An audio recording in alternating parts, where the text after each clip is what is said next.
بهزاران شینین باجارê girkêrekê û Çilagê û ji hemû pêkhatiyan derketin xwepêşindanekê li bajarê Çilagê ji bo şermezarkirina êrîş û gefên dewleta Tirkiyeyê li ser Efrînê û herwa ji bo piştgirtiya şervanên yên goberevaniyê ber xaka Efrînê dikin dijî dizdirêjiya Tirkiyeyê û komên Tindirew. Ji bo Efrînê em derketina vê meşê ji miletê me hey تبهای جهانی درکت وی مشاهنه که از با عفرینه با اردوغان ام شرمزاد کن گو ایریشی بازار ولاتی مت که لی امنا در تفی ناد نکسی فرصت ناد نکسی گو در باسی ولاتو بازاری مبن عفرینه برنا اردوغان چی متخوازه چی متخوازه اردوغیا نه اردوغیا ملک کردانه ملک ما کردانه إيريشا أردوغان سر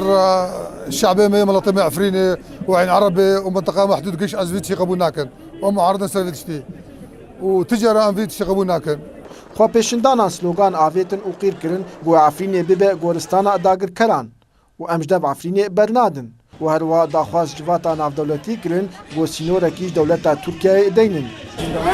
پێشەندان ji bûna rewşa Efrînê ji ber ku roja îro gelê Tirk yê faşîst dewleta Tirkiya faşîst dixwaze gelê me li wir tune bike îro em derketine em bijin Efrînê hûn nebitinîne em derketine ji bo Efrînê lîno Erdogan dextê Efrînê dike em jê re qebûl nakin çunki وحتى المواد جاني خو شي خو ام جرى قبوناكن ام بعد كنا تحالفات دوليه بلا جانبي اب هيزا عسكري ياقو شري ارهاب عالمي شكان قالك موقفي خو زلال بكي وام بعد كنا الروساجي بلا جانبي اب هيز ام مشروعي فدراليا رجابا ياقو ارهابا دنيا حموش كان قالك وابتني نهيلن قالك موقفي خو زلال كر هجا گوتنê gulseranserî bajar û bajarokên Rojavayê Kurdistanê xwepêşindan derketin dijî êrîşa dewleta Tirkiyeyê li ser Efrîn. Dara berekat, Kudsat News, bajarê Çilagê.